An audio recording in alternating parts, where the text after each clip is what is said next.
Welcome, ladies and gentlemen, to the Film Club Podcast, where every month we deep dive into different aspects of cinema. Directors, genres, actors, or franchises. It doesn't matter, because it's always fun at the Film Club. I'm Dean. I'm Becky.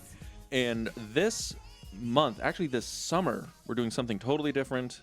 We're doing something kind of Jawsome this summer. That's right. We're doing Jaws, and we're going to start off with the 1975 classic directed by Steven Spielberg, Jaws. Jaws. And with that, we brought some guests to talk about Jaws. Heyo. Hello. Hey. Why don't you introduce yourselves, heyo and hey? Hey guys, I'm Jack, back again. Thank you for inviting me, and we have a very special guest joining me today. Hey, thanks guys for having me. Kelsie, Jack's fiance, and huge Jaws fan. Happy to be here. So you guys are huge Jaws fans because you like.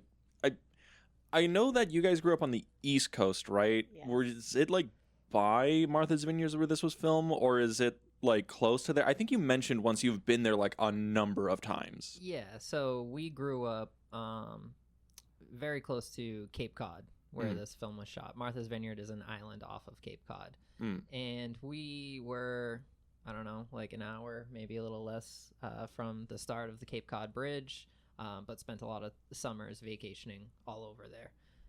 So Martha's Vineyard that island is like the general location of this film. So spent a lot of time there. I see. I had no idea where the fuck Martha's Vineyard was. I thought, I was like, that's up by like San Francisco, right? Wrong coast. Nope. I see. No, I see. East Coast. East Coast. I see. But yeah. Wow. Just Becky always patting me You're on the arm when I marrying say him. something I foolish. I know. I need to There's there still time. myself. You're not the first person to tell me that. His sister tells me that all the time. You know, there's time. You could back There's out. still time. If this was in San Francisco, these characters would be like less grittier than they are. They'd be. That is funny because everyone in this movie looks so fucking sweaty. Yep. They're just like, yeah, we actually work for a living. Yep. They took the cast and the characters from the Perfect Storm, and they can all just kind of fit here. So, but Jaws, right? This is one of those like foundational films of like new Hollywood. It's what is it considered like the last or the first blockbuster? Yeah. Right. So I'm curious. When did we all see Jaws for the first time? Some people I know have never seen Jaws, so I'm curious. Are you okay over there? We've been there. We've been to a screening, and people screamed, and they were shocked. And I'm just like, how have you never seen this? This gotta be movie's fun. 50 years old. It's gotta be fun to be around those people though and experience that. You It know? is, but you still have to judge them too. Like, really, you haven't seen Jaws? One of the best movies ever made? Like during COVID, Kelsie had never seen The Sopranos, so just being there. Oh, I still haven't seen it. It's great. Dude. It's watch wonderful. it with her because it's such an incredible experience watching it with somebody who has no idea what's going to happen. But that being said, with Jaws, like we were talking about this, and we were just like, damn, this is such like a film that like you need to see growing up in New England, to the point where like I can't tell you the first time I saw this movie. I don't remember. I was probably around the same age as I watched The Shining. Shout out to my mom who showed me all of these movies very early. I mean, like it was probably super early for you too, right? Because growing up in New England, that's just one of the first films you have to see. Right. Yeah, I definitely feel like I was a kid. I know a couple summers ago we did a screening in a pool. We set up a projector and like everybody was floating around and that was a good time. So I have fond memories watching Jaws repeatedly, but yeah. We had shark floaties in the pool. Yep, we did. Good times. That's how you do it. Are they doing a theatrical run for the anniversary? Yeah, I think we're getting a theatrical run later in the summer, but I know a couple of places like the New Bev, the Frida, they're all doing stuff this weekend for Memorial Day. That I'm down. I've never seen it in a theater. The Hollywood Bowl too. That's right. You did tell me about the Hollywood Bowl, Kels. I think they're doing that in July or sometime this summer, because I think the New Bev, as we're recording, is doing it this weekend. Because this weekend, Memorial Day weekend, is the anniversary release. I could be wrong. That sounds right. I think so. Yeah, because I mean, that's the weird thing about the movie, because this was released at a time when they used to do the rolling releases, right? So I believe like when it was a release originally, it was Memorial Day weekend, but there's some parts of the country that got it like a month or 2 months later kind of thing. Feels like 4th of July weekend would have been the perfect release. Oh, It's kind of totally. like in the movie, you know? Because what is it? Because the whole thing about the movie that it's like interesting is like it's a summer movie, right? You know, this is a movie you can't. Oh man, it's so like cold and cozy outside and Christmas morn. Let's watch Jaws. No, I feel like you have to watch this in the summer. Yeah. I watch it every 4th of July. Yeah, it's illegal not to watch it every 4th of July. It goes Jaws, Sandlot, and ready 4th of July, lockdown. That's it. That's all you need. But yeah, so you guys want to get into like what Jaws is actually about? Let's do it. All right, because it opens with a bonfire. Yep. And then a girl, a temptress, the siren, taking this young man out to the water. It's always the woman's fault, isn't it? And she was the one who was like, "Hey, let's go out into the water and get killed by sharks, man. Look at my tits." She And gave him runs those out. eyes. It gave him those eyes. He's Those, drinking that Miller High Life. A typical dude. I can't take my clothes off. And it saved his life. when you're too drunk to bone, and it saves He's your not drunk. life. He's not drunk. I'm not drunk, baby. I'm just tired. I've been on the beach all day. But the opening of this movie, right? Like the whole sequence from the bonfire when she's out into the water and she's getting pulled under. I'm like, okay, so this is like a fucking like monster movie. Like just right out of the gate, Yeah. we're getting fucking like all the keynotes of like the Thing from Another World or outer space monster movies where there's something under the water and it's pulling you down. And I'm like, so it's a shark movie? No, that looks like fucking Jason Voorhees is coming for her. Not the Manhattan Jason either. This is the New England Jason. New England Jason. I mean, Alex Kittner, the little boy on the raft, his last name is Voorhees. Alex. Is it really? It is. Poor What a fun Alex. fact. Yeah. So you do have a Voorhees on the cast. And this was before Friday the 13th. Oh yeah, like 4 years before, or 5 years before? Question mark. He would know. He's the Friday expert. I like Friday the 13th. Great inspiration. Great Oh, franchise. this kid, last name Voorhees, in the water. I have something here. Locked in. He's only 12, but he's going to come back as a hulking, 35-year-old man. He's really not going to come back until part 2. Yeah. I will say, like, that bonfire scene on the beach, like, that's what we did as kids. Every We- summer. Yeah, we had bonfires on the beach. So that felt very classic New England vibe. It's the only way to kind of open up the movie. Yeah. You guys ever do any bonfires growing up? No, No. dude. I Yes. had fucking heroin addicts on my beaches. What the fuck are you talking about? What are you talking about? I used to go to bonfires all the time. Yeah, because you went to the good rich people beach. Mine was like poor. With, We went like, to the like- same beach. I What are don't- you talking I about? don't remember. I remember there being like runoff from like the power plants into the water, and you couldn't swim out there. I remember that as a kid. Dean and I had clearly a different childhood. Yes. Playing in the runoff channel. It's very authentic, this opening. Yes, From, it's very- I'm not a Cape Cod local, but we were there every summer, and I remember my parents just being like, "Yep, this is what we did." And then as kids, like it was like, "This is what we did." So from 1975 to now, it just like really, and another theme of this film is just like how much it really hasn't aged as much. Like this movie still works. With all the elements that it hits, but also just the authenticity of this bonfire and this like classic hang, because that's what any like 4th of July weekend on Cape Cod, whether it's Martha's Vineyard, Nantucket, Falmouth, any of those parts, like that's what you're gonna see on all those beaches. It's just like a bunch of kids drinking Miller High Life, sitting by a fire, and maybe a couple of them undress and go in the water And get eaten by sharks. Yeah, or some bush lattes, some PBRs. I don't know if we were drinking Miller. What's wrong with Miller High Life? Maybe It's in the 70s. It's the champagne of beers. It is. It is funny you say this movie doesn't like age, because it is. There's not a lot in this that dates it to the 70s, right? It not even like the filmmaking dates it to the 70s, probably because Spielberg is still making movies now, and they kind of still have the same look as they do. But it is interesting. This doesn't feel like an aged 70s film. Yeah. And it's, that's hard to pull off.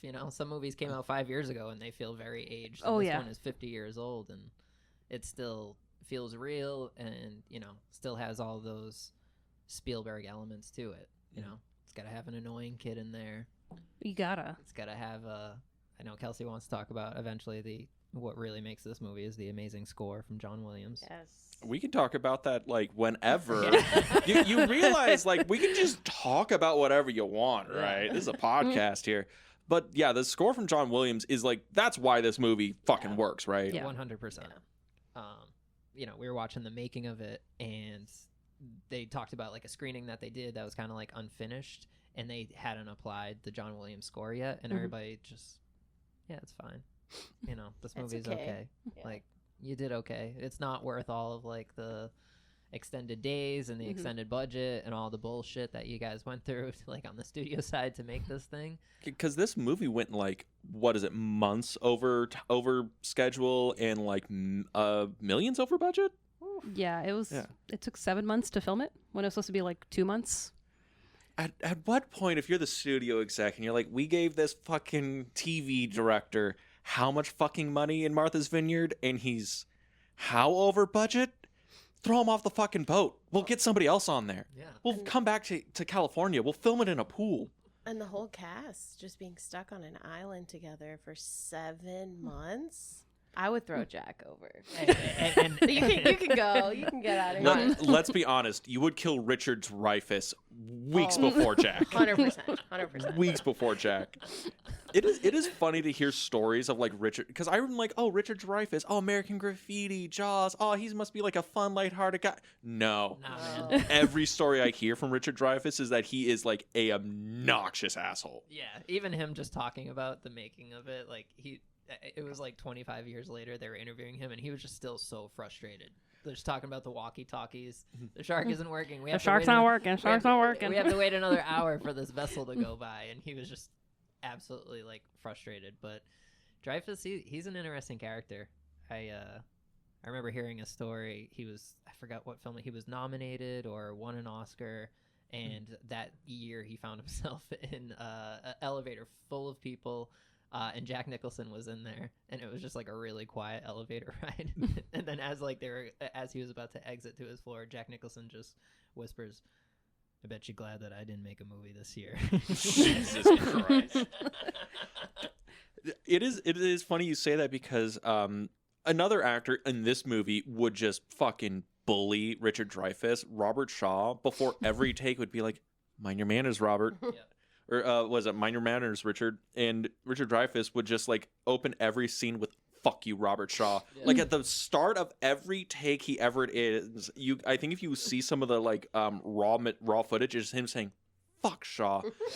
Look, Brody, we need to like do this here. It's great. It's so fucking good. Hey, phenomenal casting though. Yes. Oh, yeah. Hooper, come on. Mhm. His character is amazing. It really is. I'm curious if there was any other people who were like thought of for this, because I have a feeling in the back of my head like Roy Scheider's character Brody was almost Steve McQueen. I don't know if that's accurate, but I feel that's something that was probably kicked around at the time. Steve McQueen could have killed that shark.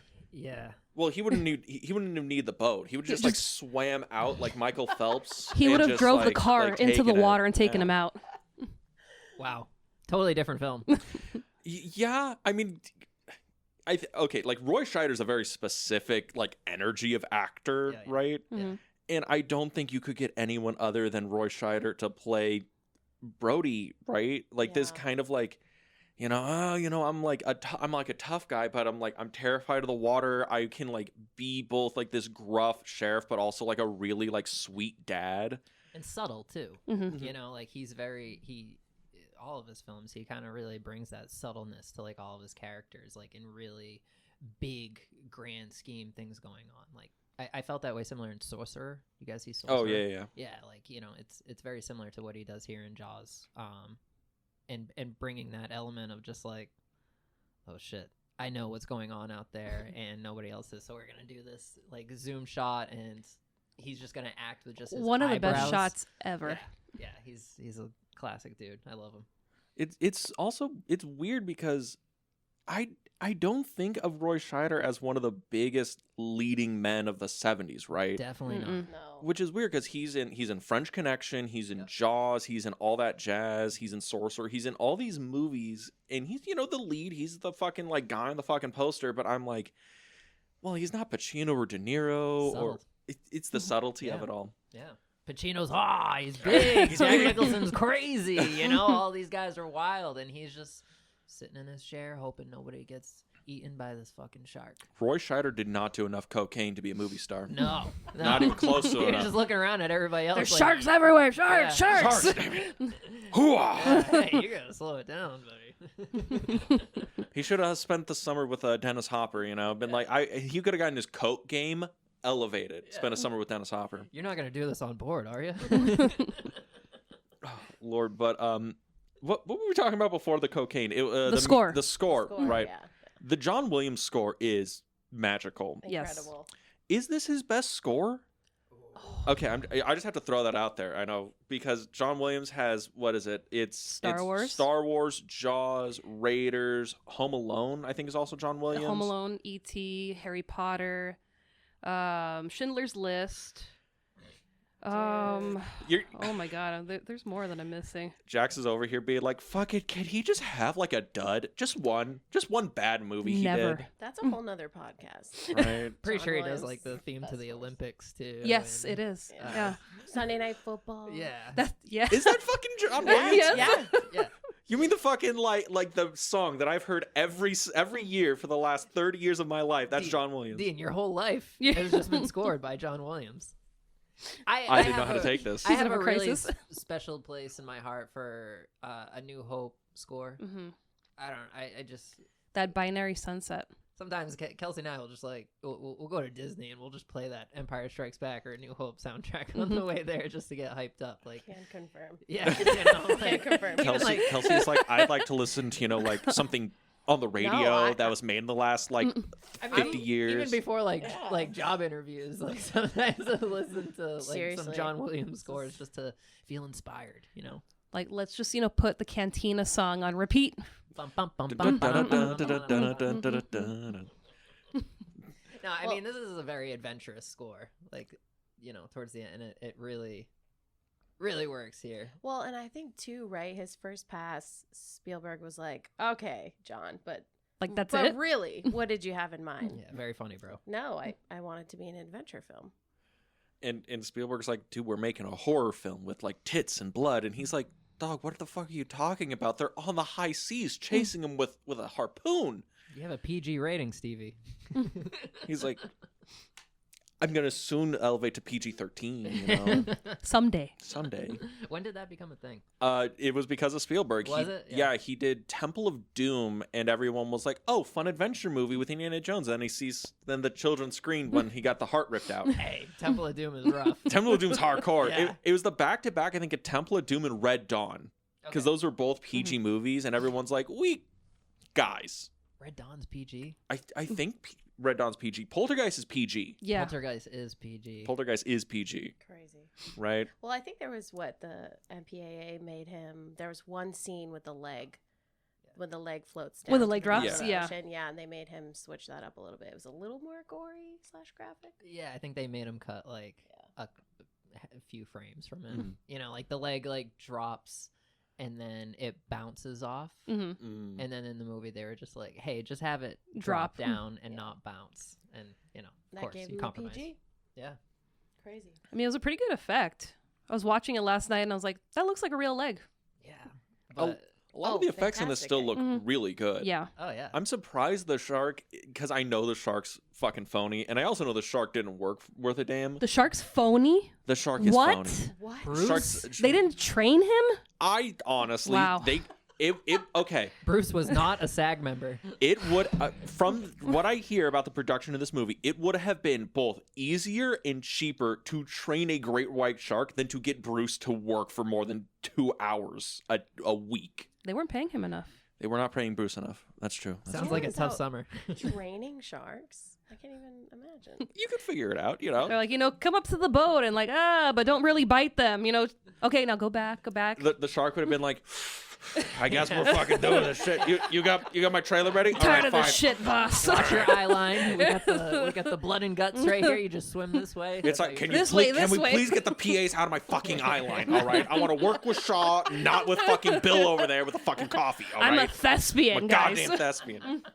Have you ever seen people like that, like actors like that, where it's just like, look, I'm acting with him, not that motherfucker over there. Get him out of my eye line. And he's like, I'm bringing you your coffee. Go fuck yourself. Get out of here. Yeah. Yeah, Jack's that guy. Yeah, you know? yeah. Jack yelled at so many PAs. Just fucking. I was way more difficult on Ragdoll than Bruce was on Jaws. Robert Shaw is like, come on, Bruce, get your shit together. Yeah. Mind your manners, Bruce. Mind your manners. Yeah. We were on set. The jack is not working. The jack is not working. The typewriter isn't working. I hate this typewriter. The typewriter was the Bruce of Ragdoll. Yes. Jack still gets pissed at that typewriter. Yeah. You guys think Shaw was the problem on Jaws. It was Bruce.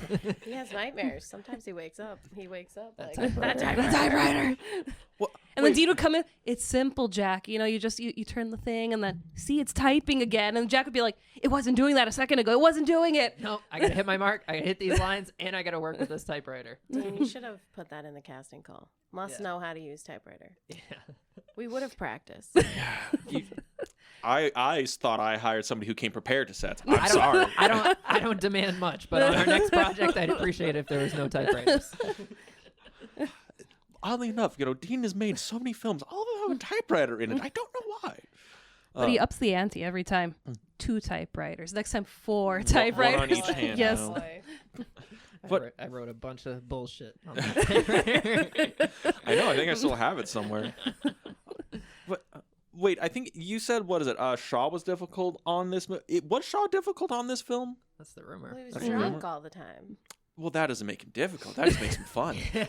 Loosened him up.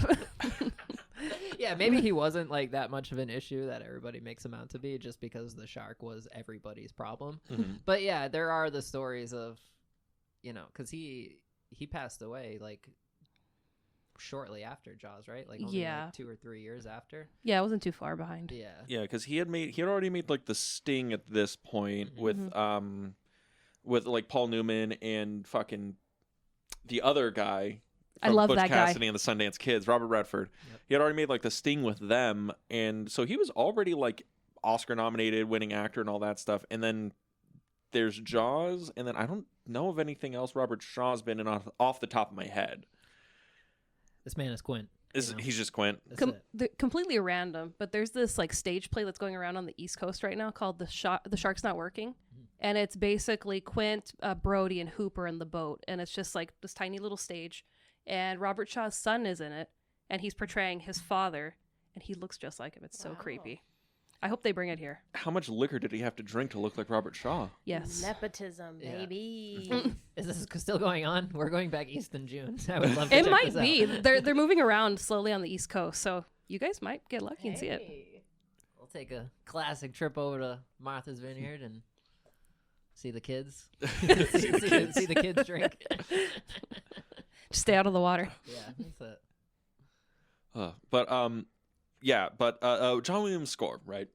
John Williams' score really does make this into like more of an adventure film, and it's a lot more like action-y and stuff like that. And it's weird because this movie, I feel, is always qualified as like a horror film, because Jaws, shark, eats people, blood, gore, whatever. But I don't feel this as a horror film, even though there's a lot of like trappings of it, because there's bits of like comedy, there's a lot of drama in here, there's a lot of what else did I fucking write down here? Like adventure. There's a lot more action stuff in it than a horror film. Would you even qualify this as a horror film? Absolutely. Mm-hmm. Is it scary? Absolutely. Did you get spooked? Yeah, it's terrifying. When the freaking head pops out of the ship, when the shark pops, so many jump scares. Gets her every time. Yeah, every single time. Alex on the raft getting it. Just that scene of him Yes. flying, but like, oh no. I think like Act 1 and Act 2 are very horror, Mm-hmm. and Act 3 is more adventurous for Yeah. me. Like more of like an action adventure, like more of a Spielberg film. As soon as all three of them are on the boat, we're in Even Indiana the, Jones movie. the music, it's so lighthearted when they're on the Orca heading out to go kill Bruce, and it's just like, is this the It's- same movie? yeah, And like so it's super like piratey kind of music. Like, hey, we're on an adventure. Yeah, it's totally different than dun dun Mm-hmm. bum bum bum bum bum bum. So I don't know. Like that's how I would categorize. Like it's a horror like adventure for me, but Mhm. like Act 1 and 2 are very horror. Like that's where we get like the majority of the blood, as opposed to Quint in Act 3. It's a horror venture. Horror venture. Yes. Horror venture. We love horror ventures. You got to be really specific when you pronounce that, because if you do it wrong, we really love horror ventures. You know. Let the people think what they want to think. Yeah, exactly. What do they mean? What do we mean? Yeah, but Spielberg's always going to bring that, adventure-ness like to this, whereas like Poltergeist doesn't have as much of an adventure. Well, I don't know. Maybe Act 3 is a little bit adventurous, but wasn't technically in the director's chair for that one. So yes, I love that story where Toby Hooper was like, "Yeah, I was on a lot of blow at the time, so Stevie kind of like jumped in. He was mad at me yelling at Drew Barrymore. It's fine. I had my days, Drew Barrymore. I know. I'm like, Or, Drew no, Barrymore not wasn't. Drew Barrymore. No, because." I forgot her name, but she has. Yeah, since no, passed. because I remember there being like BTS photos, and it's Steven Spielberg on the set of Poltergeist, and Drew Barrymore's there for some reason. Probably because she was just visiting set, but I've seen those pictures. What came first, E.T. or Poltergeist? E.T. came before Poltergeist. E.T. is like 81. I think so. Yeah, so it was probably just like, you can just come hang out and do everything that I do after that. Yeah. She's like, I could have been Carol Ann. Yeah. Stevie, I'm curious. Why didn't you cast me? Is it because you suck? Is that it? Well, what else do you have written down there, Kelsey? I see the list. Yeah. You can show everybody. She has a list of stuff on here. I like to come prepared. That's just, good. That's just what I do. We don't. We just kind of wing this. I mean, like, hey. I'll set you up here with like we watched this 2 nights ago or 3 nights ago, and the opening scene came up, and everybody's drinking by the fire, and it's great. And then homegirl gets up and gets the guy to go follow her, and what does she say? Chrissy. Yeah. And what are we doing? Swimming. And as soon as that, Kelly just looked at me, didn't say anything, and then she just reached for her notebook and started writing down. Just was like dumb this bitch. dumb bitch. Poor Chrissy. Poor Chrissy. She just wanted to swim. Yeah. She wanted some dick. She wanted to swim. She wanted to swim more than that. Yeah, I feel like it was just like, hey, I'm going out there, and if you want to, you can join me. I don't know what's going to happen, but nothing's going to happen if you stay over here. I'm not drunk. He says as he chugs back his flask full of vodka. I did know that opening shot from the shark's point of view. The first time we are the shark. Mm-hmm. I really enjoyed that. There's a lot of the POV moments when we're the shark and we're coming like up and under people and the people are swimming. All that shit's fucking beautiful. It's great. Yeah. It's fantastic. Because what is it? I believe Spielberg did that because they couldn't film the shark swimming around, right? Mm-hmm. I wonder if this film would be as good if he could have filmed the shark the whole time. He said it would be ruined. He said it'd be ruined? Yeah. What does Spielberg know, though? Well, what has he made other than Jaws, I think that's what makes it so scary is you don't see the shark for so long. Mm-hmm. And then you do. It's up to, your mind to figure out, like, what this image is that scares you the most. And as a filmmaker, it's really cool to make that choice to not show them. Let the audience decide for themselves, Mm-hmm. Leatherface grabbing the girl, bringing her into the room, and then slamming the door on the camera and just leaving us there is absolutely way better than bringing us into the room, because no matter what you show me in this movie, it's likely not going to be as scary as the image that I can come up in my head. Oh yeah. That is like the foundation of like a horror filmmaking, I guess. Yeah. So I guess this would be in the category of like a horror film, even though there's a lot more like adventure elements as it starts going along. I think it's hard because like a lot of the elements that were created in here that are considered horror, like a lot, is still used today. Mm-hmm. But it's like still an adventure movie, so it's like hard. It's like a lot of these horror elements were created here, but we don't even know if we consider this one a horror movie. It's funny, right? Because there's a lot of like comedy beats in this, like when Roy Scheider, Brody, is, he's reading the book and his wife comes in and it's like, oh, the kids are playing out by the dock. He's like, oh, it's fine, it's whatever. I may be overthinking this shark stuff. And he drops the book and like leaves, and his wife looks at it and she's like, kids, get out of the fucking water. Get the fuck out of the water. Did you not hear your father? Get out of the water. Get out of the fucking water. you know. But yeah, because again, it's really hard to talk about Jaws because it's very iconic and there's just a bunch of shit in here. Yeah.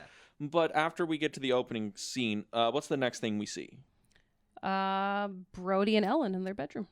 Just, pack the cat. Just pack the cat. In the yard. In the yard. I do, again, it's another thing.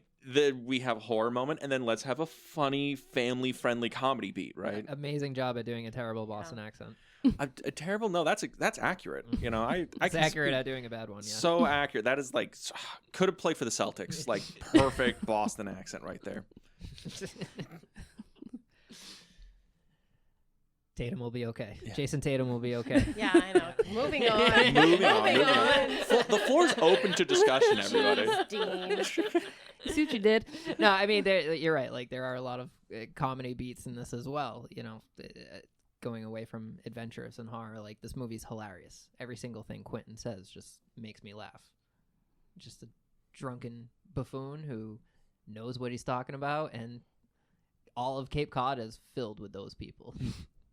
And also, I feel like those comedy beats were strategic too. I think we saw in the making of Jaws after the first screening or two, Spielberg went back and changed some of the timing because people were screaming from the scare or whatever to make sure that you heard those comedy beats.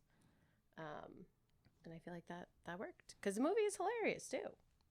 And there's a lot of improv too. Yeah. Oh, tons. They kind of let Shaw Just rip. just cook. Oh man, I really wish I memorized that poem, that line that he says when they're like going off to sea. Well, what? Spanish ladies? Yeah. Farewell to you, all my dear Spanish ladies. No, No, he not the says that a song. lot. The poem that he says to Brody's wife when they're going. I wish I could remember it, but it was it sounded like a famous poem, and I remember Spielberg just being like, "Hey, where did you hear that? Like, are we gonna get sued for doing this?" And he's like, "No, I saw it on a gravestone in Ireland, so I think we're good." Translate to, I made it the fuck up, Steven. Yeah. I'm so fucking drunk right now. Jesus Christ. But he was a poet too, and like a really great writer too, which all great actors are great writers, and I know he had a lot to do with the Indianapolis monologue. Mm-hmm. The Indianapolis monologue, the best scene of this movie. Yes. Yeah, you want to talk about it? That's probably my favorite. That's like top 5 favorite scenes in any movie ever. Mm-hmm. I mean, it's really, really, really fucking good. Mm-hmm. It's also the only part of the movie where Williams' score comes in where I'm like, I don't think we needed this. I don't think we needed like the little violins underneath as he's talking about like, all of my friends fucking died, and I was like, You're not going to do the accent? No.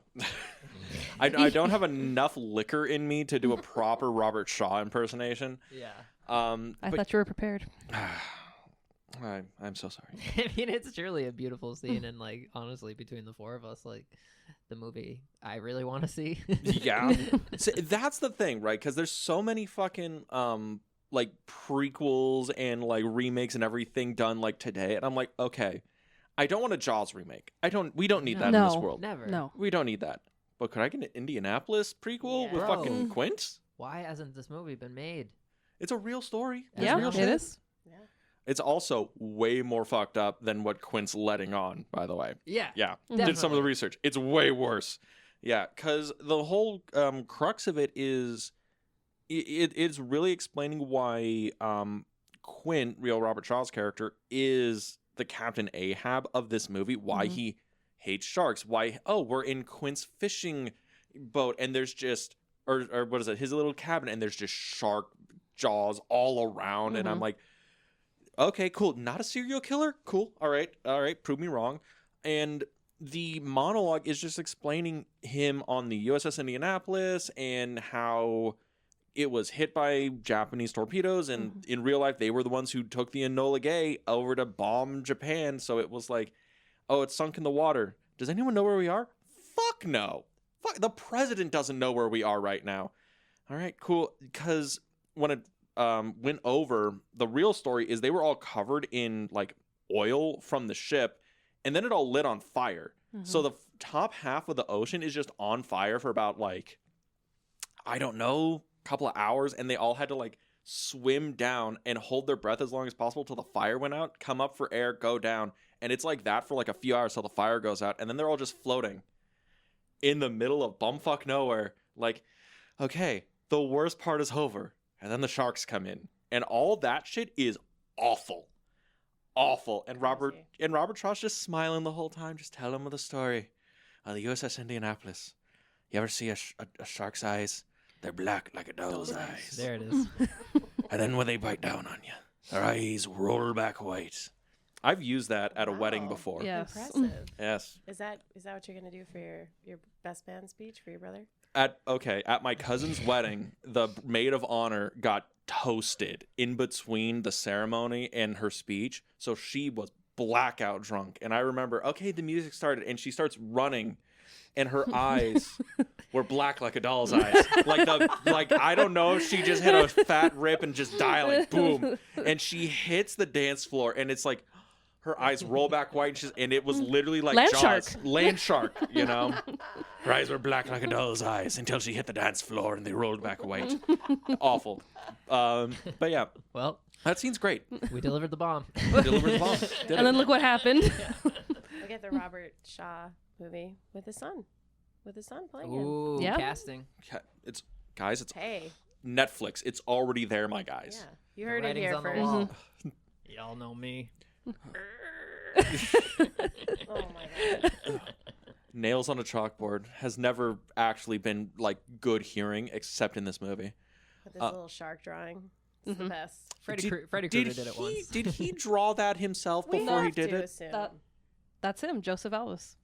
The man who made the shark. That's his drawing. No, I understand that, but in context of the movie, did Quint draw that before Well, he yeah, did he's that sitting to there add waiting for emphasis? he's waiting for, them to stop talking. He's like, well, let me just draw It's this like, oh, you shark. guys didn't know I was an artist as well. A poet, an Shark artist. hunting artist. You think I just catch sharks for a living? And there's more layers to me. I'm like, I'm like an onion. There Yeah, was I'll some call me a- production setback that he was just like, I'm gonna draw this shark. You ought to call me a drunk fucking sailor. I'm a goddamn artist. You guys are just going to argue. I'm going to draw my pretty sharks. But that monologue is great because what is it? I know it's like it's in the script, but then John Milius took it and then made it like way longer. There's like a way longer version of this, and then Robert Shaw took that and was like, "You know how I'm a fucking great actor. I'm gonna do this right, John Milius," and he just changes it down. And I love the performance here because it's really, really dark, the story he's telling, and Quint is like smiling through it, and it reminds me of the what is it? The saying, I smile so I don't cry, kind of thing. That saying is this scene personified. But his eyes are dead when he's telling it. He's got the smile, but it's like you can see the 1,000-yard stare. Good actor. Holds it all in. And this booze helps all these years. Yeah. All these years. He's pickled. Yeah, dude. Great scene. The drunken artist. Oh, yes. I want to talk about something that bothers me, which is How this movie is made by a hack. Yes. When Hooper is when him and Brody are like, let's go cut that shark open, and Hooper is in the shark, and like his tie is all up in the shark guts, and he's just covered in the shark guts, and I'm like, Hooper, you coming out here with all this equipment, all of this stuff, and you don't have a freaking suit, my guy? You just coming in here getting covered in shark guts? Like, yeah, it's fine. Red wine will make you do crazy. Drives me crazy. Bro, just like fucking a trash bag just over Anything. your shirt. And the guts are like spilling out everywhere, and they're both covered. Drives me crazy. And you can Brody just hear could've- the rubber while he's going through it. Like, just like, Right. Just ripping out license plates. yeah. The shark is like jiggling. You can clearly tell how fake it is. That is the one effect in this movie that doesn't like hold up is that shark when Yeah. it's hung up. I'm like, those eyes are literally painted on. Those aren't like the glass eyes on the Those aren't the dolls. those aren't the doll's eyes. Fucking Alva's just was like, I got some fucking Sharpie here. That's eyes, fuck it. Probably looked much better before the Blu-ray version came out. Oh god. Dude, watching this with like in like 4K or whatever is like, man, ooh, this really needed to be on film. I bet it looks awesome on here. VHS. There anniversary is that? I think 20th or 25th. 25th. Classic. There are some movies that need to be viewed on VHS. Like 100%. like Evil Dead. All the Evil Deads, like there's an aesthetic to the VHS that just like makes it beautiful. Jaws. Okay, we could watch this on 4K. That's fine. That's fine. Star Trek 2 Blu-ray. is but Hooper, cutting open the shark or whatever, and all this stuff coming out. He has all the equipment. Can we just talk about Hooper's character real quick? Because he is a very weird character, because it's almost like he wants to be like Quint. He wants to be the surly sailor and all that stuff, but it's like, curse me for growing up too rich and like well off to be like a morally scarred, sailor from the USS Indianapolis. He's a very weird character in that sense. Wants his face on the cover of National Geographic. Who doesn't? Bet you that'd make you real happy, wouldn't it? Nah, he's like, I don't know, definitely like the, I wouldn't say like bubbly character out of these three, but Like goofy almost. yeah, like I don't know, just like a nerd, right? Yeah, he's like the comic relief character. He's the Richard Dreyfuss character of this era. Yep. What are some other good Dreyfuss performances? Oh, American Graffiti is great. What about Bob? Oh, perfection. The peak of his career. Kind of, right? Like Close Encounters. Close Encounters. Yeah. I watched Close Encounters for the first time like a couple months ago, and everyone's like, dude, this goated film. I watched it and I'm like, dude, the fuck are you talking about? This guy's an asshole. Yeah. Like, everyone in this movie is a dick. Yeah. Close Encounters, the characters in there are hard to connect with a little bit. That was obviously after Jaws, right? Yeah, it's like his follow-up to Jaws. Yeah. Okay. And I mean, Jaws made a shit ton of money, and they're like, Close Encounters also made a shit ton of money. Yeah, because even like Spielberg, where was he at? Like, because it was just Duel. He had done Sugarland Express. This is his third feature-length film. Duel Crazy. was a TV movie, Yeah. which is why he doesn't usually count it. Sugarland Express was his first theatrically released movie, and then he gets Jaws. And how he goes from indie Sugarland Express to being like 7 months over budget and you're not going to fire my ass for John Frankenheimer? We're good? Cool. The 70s was a wild time. to Dude, make movies. fucking... Cocaine's a hell of a drug. Yeah. Cocaine is a hell of a... We're That's born in the wrong era. Let's be Yeah. That's what Hollywood's missing now. Not enough cocaine in the executive boardroom. People think I'm joking. No, cocaine got us The Godfather, guys. Yeah, it did. Guys, look at me. Cocaine got us The Godfather. All right? You think we'd have Apocalypse Now? Absolutely not. In Apocalypse Now's budget sheet, it literally had a line, the Coke line, just across the budget sheet. That was for Dennis Hopper. Yes. They needed that Coke budget. Yeah, it's the only way we're going to survive in the jungle. It's the only way we're going to survive in Martha's Vineyard. That and Miller High Life. Miller High Life. But another reason I bring up Hooper, Richard Dreyfuss's character, is because you read the book. I read the book, yes. Would you describe Hooper in the book as a Richard Dreyfuss type? No. No? No. He's a little bit more serious. He's supposed to be like the suave, like sexy rich guy. Oh. And him and Ellen have an affair. Yes. Right. I remember hearing that. And I was just like, Ellen, no. I'm like, I love Ellen and Brody's relationship in this Yeah. movie because they love each other. And in the book, it's kind of like, probably shouldn't have married you. I'm kind of like miserable in my life. And I was just like, no. It makes me look at that dinner table scene a little differently. Yeah. Red and white wine, Mhm. white wine, Dreyfuss. Damn. You You mix it, you get a nice rosé. Okay. Yeah. Like, my husband, the chief, is way too distracted with other things going on this island. Especially when Brody's like, here, I'll serve myself. I'll leave Yeah. you two, with the rest of the chicken. Like no. The chief of police. I can do anything I want. The first time I ever had wine, I didn't understand how boozy it was, so I did get the fucking red Solo cup and just filled that all the way up like fruit Gotta let it juice. breathe, Dean. You gotta Yeah. let that breathe. Was that with the Coppola one? No, this was God, it was it was for my sister's wedding was the first time I ever had wine. And I was like, oh, cool. So I just grabbed the fucking red Solo cup because it was that kind of wedding. And I just pour the fucking It was a wine in nice there. wedding. What are you talking about? Yeah, in the wedding venue. I was in the parking lot beforehand. And we were just filling up the wine bottle or wine cups. And it was fun. It was fun. I was flying during that time. It was great.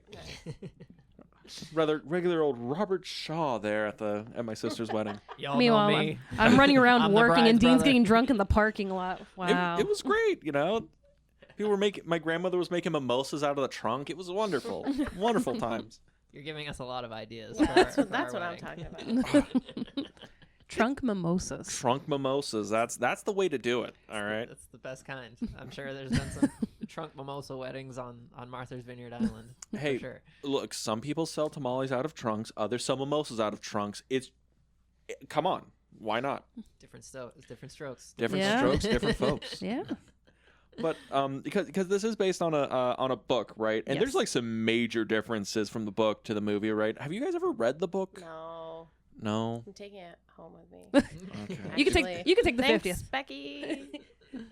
I've got a couple copies you could borrow. I mean, I'm aware that there's a lot of like character differences. Yeah. There's like a whole the mob is a whole part Yeah. of the novel. The mob's in there, but it's like they don't show it as much as I expected. It's more kind of like they're in the rafters, and it's more Vaughn that's being kind of, pulled by his puppet strings with the mob, versus this movie where Vaughn's just the asshole. We got to keep the beaches open. Summer Town. Yeah, Summer Town. So rely on the summer dollars. It's also like we could have just closed swimming. We could have just Yeah, the beach is open. The Just beaches could have been open. you don't go in the water. Like we could. I feel like they could have sorted this out easily. Southern California does it all the time. Exactly. It's like, do you not get the papers from here? There's always a spillage. Yeah. It's like the beaches are all closed, raw sewage. Okay. Yeah, I'm like, staying out of And there. you're over here talking to Dean like, I don't know about this runoff things. That's when my parents would take us to the beach, being like, oh, there's like raw sewage in there. That means no one's gonna be there. It'll be pulled off into the waters. Like, we get premium fucking parking. That was the thing as a kid. Premium parking at the beach. We'll go in the fucking spillage. It'll be gone by the time we get there. But I grew up at the beach like half time, so I was there for regular days, not raw sewage days when you were there thriving. Thrive. This is that ensured my immune system strength to this day. You are the Toxic Avenger. I am the Toxic Avenger biopic. Fucking biopic. Is that why you try to get me to read Swamp Thing all the time? Swamp Thing's great. I fucking love Swamp Thing, all right? Alan Moore's Swamp Thing run is fucking gold, all right? It goes Shakespeare, Alan Moore Swamp Thing's Wow. run, all right? In fucking Don Quixote. Those are the greatest works of the English language. Swamp Thing. Reminds you of your childhood at the beach. So, fucking take me back. But Vaughn, Mayor Vaughn, right? Yeah. You described him as the true villain of this piece. He is. Is he the villain, or is he just like way in over his head? Because he seems like the guy who became mayor because he owned Because the he had local the bar. blazer that had the little, anchors on them. Actually, You know yeah. what? I'm voting for that guy. Not to like make this political, but that kind of literally just happened. Yes, But yeah. I know. It is kind of a political film, Mhm. and I do see Mayor Vaughn as the villain of this film. I mean, Is he? well, what? Isn't Bruce the villain? Hey, Bruce- Bruce is just, in his surroundings. Yeah. Bystander. Bruce Yeah. is in his own house. He's doing his thing. doing his own thing. These He's damn not in kids his are out in the own house. water. He swam up like He a couple swam, yeah. 100,000 miles. He is a perfect machine He that is. does nothing but swim, eat, Eat. and make baby sharks. That's He is it. not the villain. He's doing what he's supposed to be doing. So The he gets a mayor is little the- bit of a vendetta against people. These things happen. The sequels when Jaws comes back for revenge, glorious. I haven't seen any of the sequels. And Good. I feel really, really bad. About Good. It. We're Should confused. I? Should I just keep living my life Yes. without watching any of them? Live your life with joy in your heart without watching the Jaws sequels. Yes. Okay. So Brandon, Brandon, yeah. hasn't seen Jaws ever. Whoa. Refuses to watch it. What are you doing, Brandon? Why?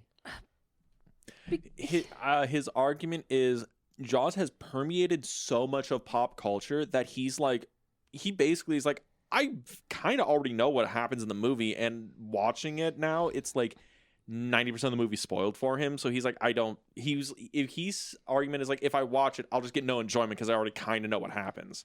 But he We- also likes telling people that he's never seen Jaws before. Yeah. Loves doing it just to piss people off. Yeah. We have a shoot this month. I'm just gonna play Jaws. Do like, it. on the TV throughout this whole shoot. He said that he would come back and film he would film Revenge with us, Part 4, the worst Jaws film. Whoa. We're not sure if we'll bring him in for 4, but Do they get we'll probably worse bring and him in. worse, like as they go? Yeah, Oh. yeah. Yes. Alex is coming in for 3D. Is he gonna wear his 3D glasses throughout the whole recording? We bought them, so we're gonna have our 3D glasses. Jaws Summer will be beautiful. Oh man, I can't wait. It's gonna be awesome. Thank you guys for having us on this one. Yeah, hey. Yeah, The best one. Yeah, the only good one. I mean, we're gonna talk about because I've never seen any of the Jaws sequels either. But I want to know: is there a diamond in the rough in there? No. Is there one that's actually like No. kind of fire? No, Becky. One that's like better than awful? no, they're all bad. 2's okay, but I've only seen 2 like one time. When did 2 come out? Was it immediately after, or It was did like a couple of years. I think. Yeah. was it just like a fine? Hey, this is the best. This is what created blockbusters. Go make more. Mm-hmm. Spielberg Iterate. was like, I'm busy. I'm not doing that sequel. That's something weird about so many of these filmmakers because what is it? None of them ever wanted to do sequels. Yeah. Like Coppola makes The Godfather and they're like Godfather Part 2 and he's like absolutely not. I fucking hate sequels. They're all garbage. And they're like, "But what if we gave you a shit ton of money?" And he's like, Gave him an offer he can't refuse. he was like, "I want 2 shit tons of money and I get to make the conversation the same year." And then Coppola makes the conversation Godfather Part 2 the same year. Like, goddamn, that's fucking work. But Spielberg, he didn't want to do any sequels. He had to get like he was contractually obligated to do the sequels to Indiana Jones. Yeah. Because Lucas would only give him the rights to Indiana Jones if he agreed to do like 3 of them. Well, thank God, because they're all fantastic. Yeah. Yeah, yeah. Granted, he also did, Crystal Skull, and, You said first 3. First, I was yeah. speaking to those. Yeah. specifically. You were like, I was speaking to Indiana Jones films, not shit. The PG-rated Temple of Doom. Yeah, because but it is interesting because this movie did make a shit ton of fucking money. What is it? Yeah, I wrote it down too. Yeah. Oh, you did? Okay. You got the inflation on there, Kels? Initial box office, $260 million. Adjusted for inflation, $1.5 billion. It's number Ayo. 7 highest grossing movies of all time. When this was released, it became the highest grossing film of all time on release. It didn't get beat till Star Wars came out, Yeah. like next 2 years after. And These Lucas Spielberg guys, man. Who do they think they are? you want to know the best part? Star Wars takes his highest grossing thing, and then he's like, you know what, George? Go fuck yourself. I'm going to make E.T. and become the highest grossing film of all time again. I think he's done it like 3 times, because then Jurassic Park is like the next time he gets highest grossing film of all time. Yeah. 93. And then Schindler's List was the same year. Schindler's Yes. List, Godfather Part 2 Conversation, Schindler's List, Jurassic Park same year. Which had the better same year run? I mean, You remember that time you double featured Apocalypse Now and Schindler's List? oh yeah, that was a hard fucking weekend. Oh Lord. I told him not to do it, and he was just like, I'm so sad. I'm so sad. I don't know what to do. And I was like, I told you don't do it. I had never seen Schindler's List. I knew very little. I was like, oh well, he saves like the Jews, and this will be like an adventure, Spielberg. No, Yeah, no. Spielberg directed this. What's the worst that could I happen? finished watching Apocalypse Now, and I'm just like, oh God, what has the Empire of America wrought on its people? Did you watch the Watch director's Schindler's- cut for that? What, Apocalypse Now? Yeah, the longer version of Yeah, it? the Redux, the 3 fucking hour one. The only one to see. No, I found this out. The Apocalypse Now, the theatrical cut of that movie is the best version of that movie. You think so? My brother in yeah. Christ, okay? Oh, God. I mean, The there's a lot in the director's cut that's not needed. I understand. There's a lot of table conversations. There's a lot of dinners that we don't need. Maybe So much, my guy. You don't, Coppola, I'm gonna tell you this right now. All right, the theatrical release, you got it right in the 70s. You got it right, my guy. You don't need any more. Okay, I know you still have another 3 hours of footage left to cut into Apocalypse Now. We don't need it. Cocaine was a hell of a drug, right? It was a Becky? hell of a drug Hell in of the a drug. 70s. Dean, did people see your letterbox that weekend? Were your friends reaching out to you like, are you okay? What's going on? Alex did hit me up being like, hey dude, like Just checking in. was this the same this wasn't back to back, right? Like you went out and had like dinner and like talked to your family before you just ran this back, right? I'm like, no. I was like, man, I'll watch like Schindler's List. Yeah, it'll be about saving people. And then at the end I'm just like, okay, fuck it. I'm put on fucking the Iron Giant, and I'm gonna have a good cry. He's just going to end it all. 93, Jurassic Park and Schindler's List. Hardcore. What a crazy year. Ugh. Even like The other one that comes to mind is Robert De Niro, 1995, Casino and Heat. Yeah. Fucking strong. What a year. Strong years. I just retire now, you know? That's it. We don't need anything else. Nope. I mean, he still has Meet the Parents and Meet the Fockers to do. Ooh, all Meet the right? Fockers, we yeah. we need at least Meet the Fockers Yeah. up there, all right? You're right. I wouldn't be the filmmaker I am today without Meet the Fockers. If I didn't learn, I wouldn't have learned how to do poop. Yep. Valuable. These life knowledge. lessons. Yeah, exactly. Oh, okay. What else do I have here? Okay, well, you know what? Actually, okay. You know, Jaws, Jurassic Yeah. Park, Schindler's List. Is Jaws Spielberg's best movie? It's the one that I think everyone. It's like this and Schindler's List are the ones everyone's like, okay, guys, like, if he's gonna be put on the fucking Mount Rushmore, this is the movie that's going with him. I do consider this like the top 10 best, one of the best films of all time on a top 10 list. Mm-hmm. If you were doing your Sight and Sound top 10, like this is on there. Yep.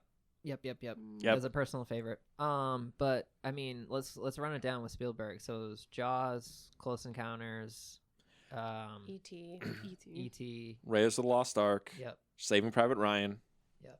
Catch Me If You Can. We're missing a lot. Hold on. The 80s, Color Purple. Jurassic Park. Yeah, and then we're in the early 90s. I know I'm forgetting a bunch. Yeah. Jurassic Park, Schindler's List. Did he do Jurassic Park Part 2? Lost World. Yep. He just didn't do 3. Yeah.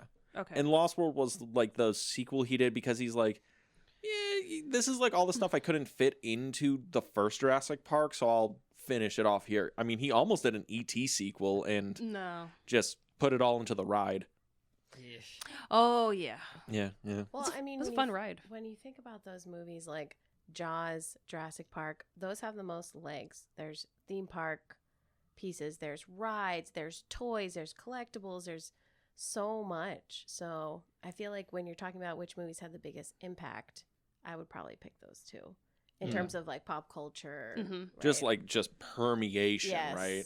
And Yeah, still I would do. agree. Mm-hmm. Right? Yeah, 100%. I mean, like, because it's true. Like, I think a lot of these like classics that we're mentioning wouldn't be a thing without Jaws. Like, these opportunities wouldn't be at his door without Jaws, right? They wouldn't be a thing without Sugarland Express, you know, the masterpiece that got him on the radar, you know. Has anyone ever seen Sugarland Express? Dean, I haven't, dude. Uh, I want to same. sit here and I've act seen like Duel. You've seen Yeah, Duel? I've seen Duel. Duel's good. Yeah. And while he was making Jaws, I know that he looked at it the whole time as the Duel sequel, Mhm. you know, because he was just like, both films Yeah. are about this really big thing chasing after this really small thing. Mhm. You know, a big truck going after this driver or this big shark going after these kids or whatever it is. This So sounds very familiar to a Mad Max movie I once saw. George Miller, you hack. Yeah. I do want to say that the that connecting bridge. Mm-hmm.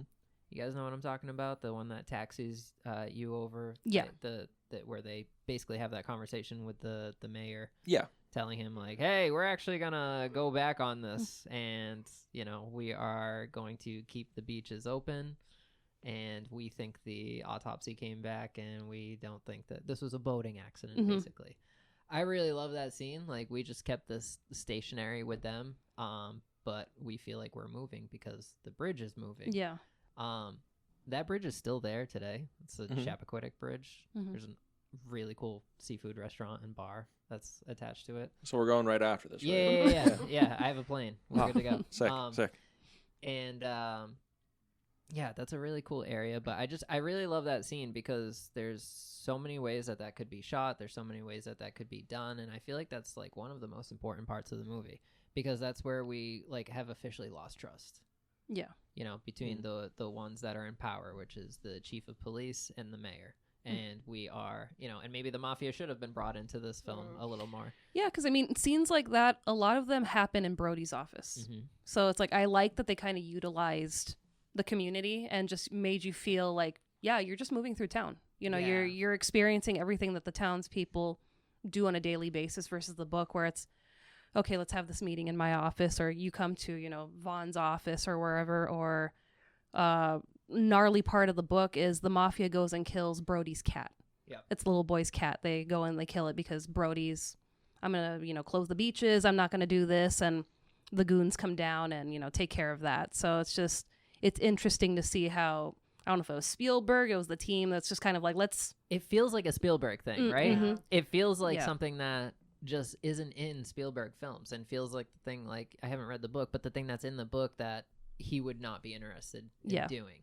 And even like the Hooper and Brody's wife thing too, of just breaking up a family and fucking this kid up, which is something Spielberg is definitely not interested in. We're fucking up kids enough in this movie. Yeah, and it's like, I heard, it's an affair.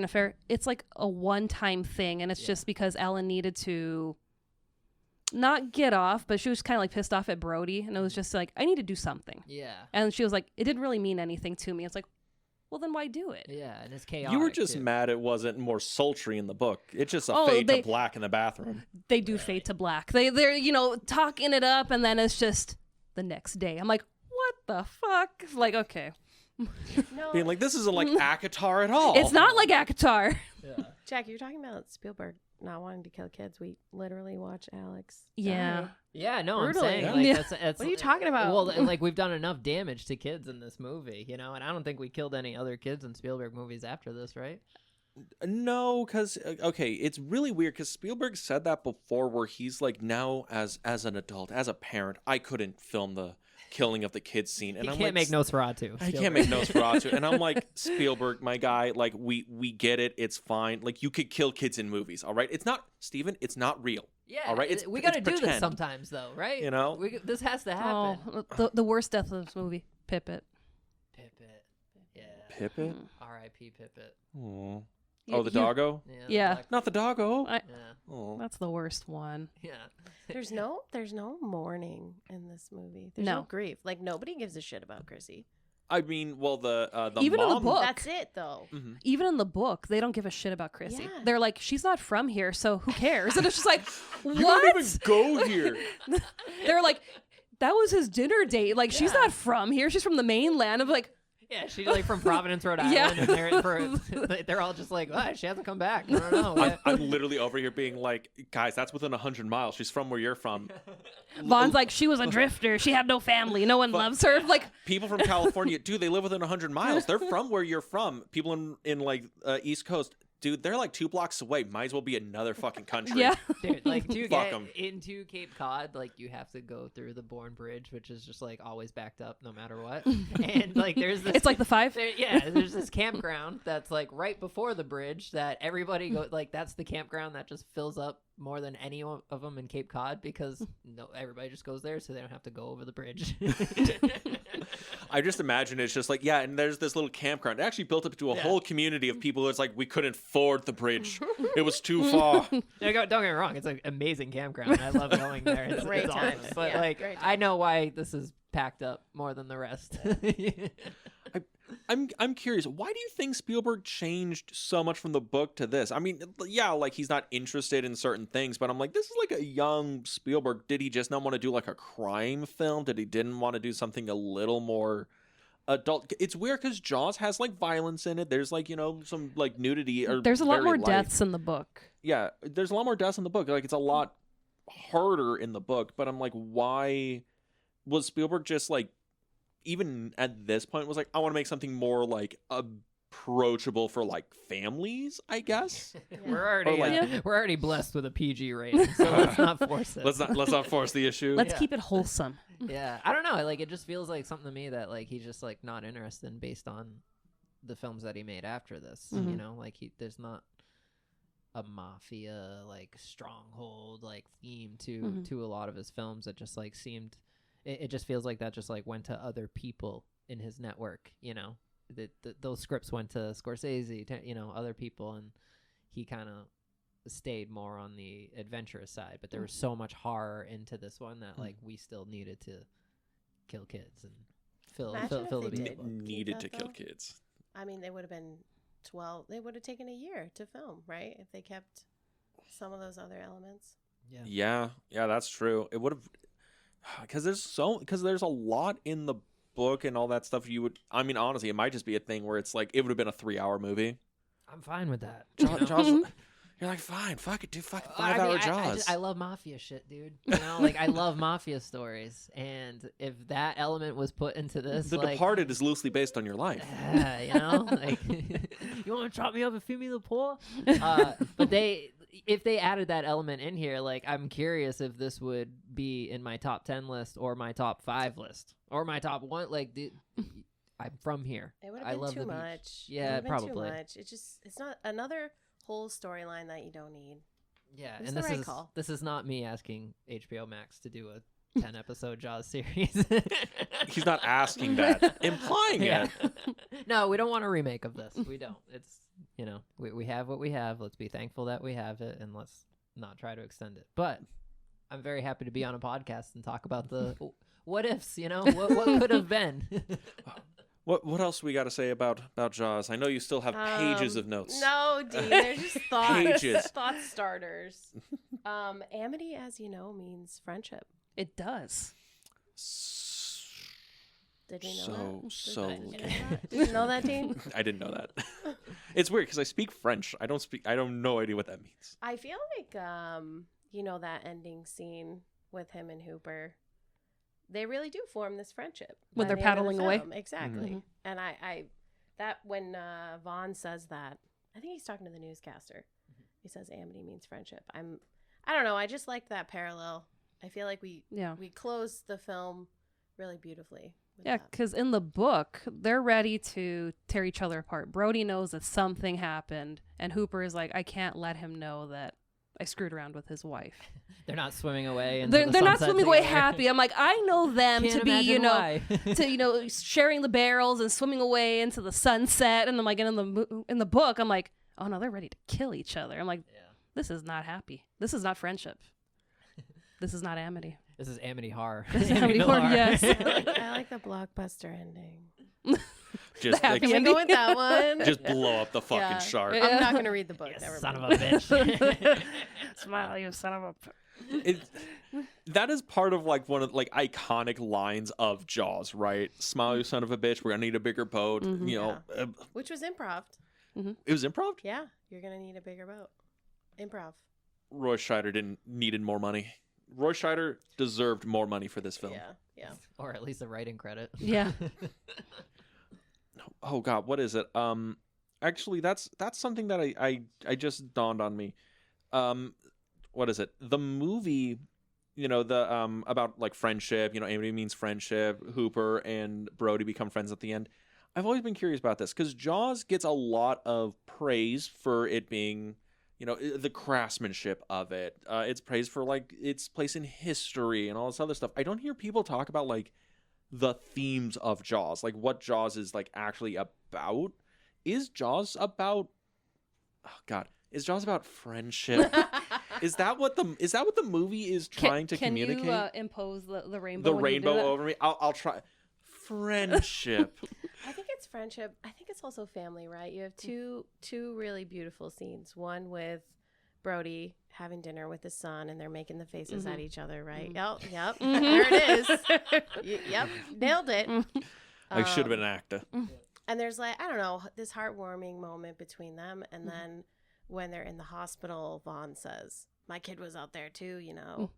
And I don't know, I it's classic blockbuster, classic Spielberg, I feel like, to throw those things in there. But I think it's friendship, it's family, and it's also adventure horror. A lot of politics too. A lot of politics. A lot of politics in this film. The idea of just, you know, what's important to the powers that be is make money. Yeah. Summer dollars. This is summer town. Doesn't matter if we're putting these people in danger and not putting out the information that we should. And, you know, Brody's character is super important because he is the powers that be, somebody that's in charge who's just in the middle, you know. He's the moral compass. Yeah, 100%. He's the moral compass, but he's also the middleman of a conspiracy to keep everything under wraps, right? Yeah, because even in the book, the business owners are like, that's terrible that people are getting eaten, but I need to sell more sandwiches in my shop. Yeah. So. Or that meeting, right? Like right after Chrissy dies and they have that meeting and they're like, yeah, but are you going to close the beach or what? Because I got shit to sell. I got bills I to got pay. money to make. Because that's a thing about amity, right? Like the how this city or I guess town or island or whatever like functions is it's only a tourist trap, right?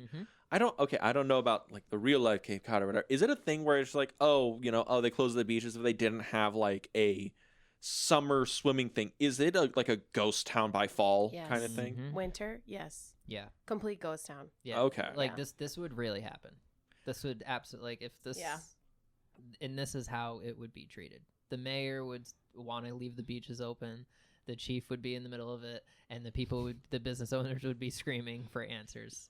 The town's dying. Everything would be absolutely chaotic. It's cold in the winter. Yeah. It's really cold. Yeah, it's really cold. Like, don't like. That's why we moved to California. Yes. Cape Cod is like one of the most beautiful, incredible, awesome places I've ever been to in my life. Between the months of like maybe April, May, October.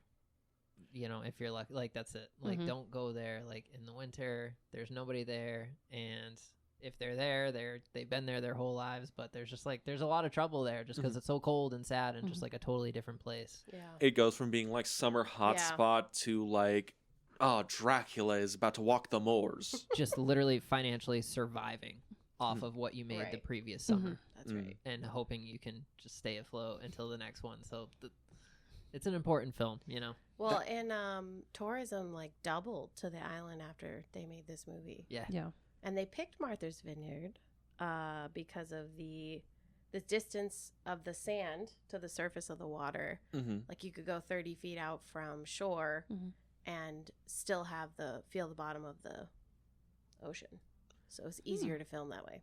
Oh, that makes a lot of sense because what is it? Because there's always the talk of it being difficult because they had to film on like the real ocean or whatever, right? Because you can kind of mimic that now of being like, oh, we're in like an infinity pool and there's like the green screen. And you can kind of mimic it now.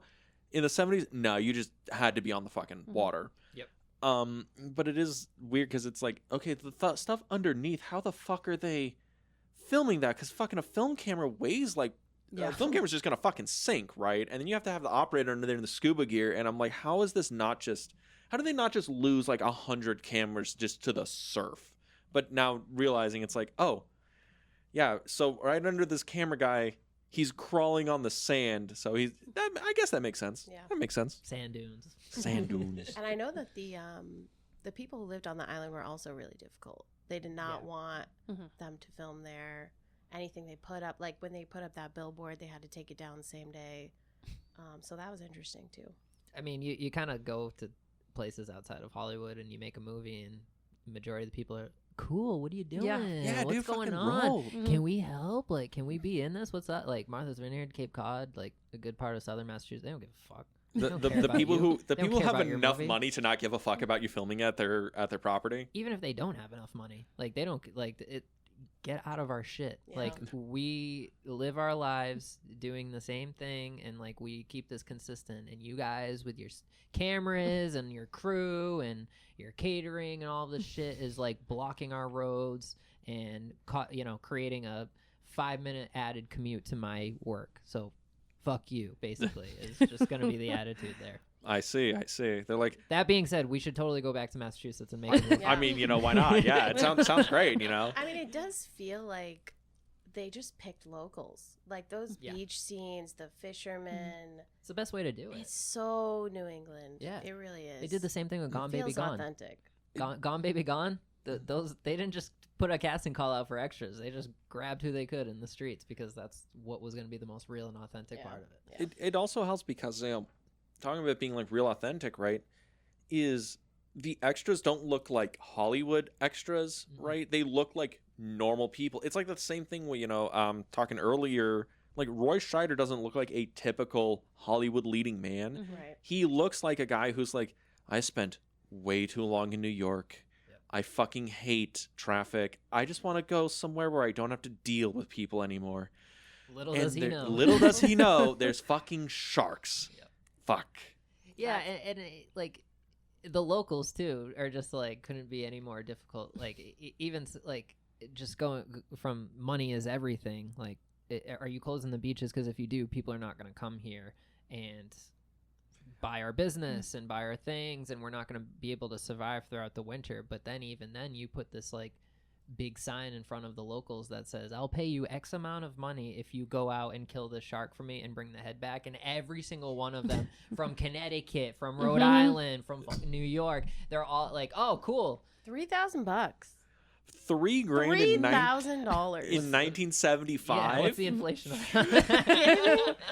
I mean, $3,000 right now, I'd be like, "Yo, Greg, get the rowboat out. We're going, my guy." Shit, you know. So like they're training, the whole thinking of it was just like, no, don't close the beach. Oh wait, you're gonna pay us $3,000 to do this? Like, fuck the beaches. Who cares? Fuck, like, fuck 'em. $3K cash, untaxable cash. It's a political film. Ah. It's a political film. Chaotic too. Yeah. Okay, actually, the whole thing about being a political film, I mean, even extrapolating on that, this takes place after Watergate, right? Ooh.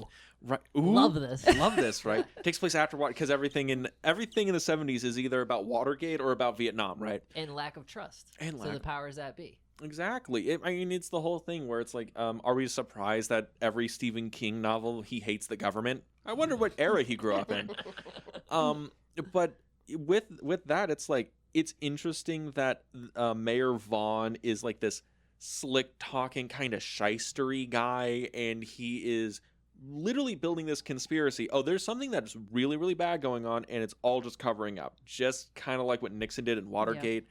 It's also funny that he's literally got the JFK hair going on. Yeah, I don't know if that just like came with the actor.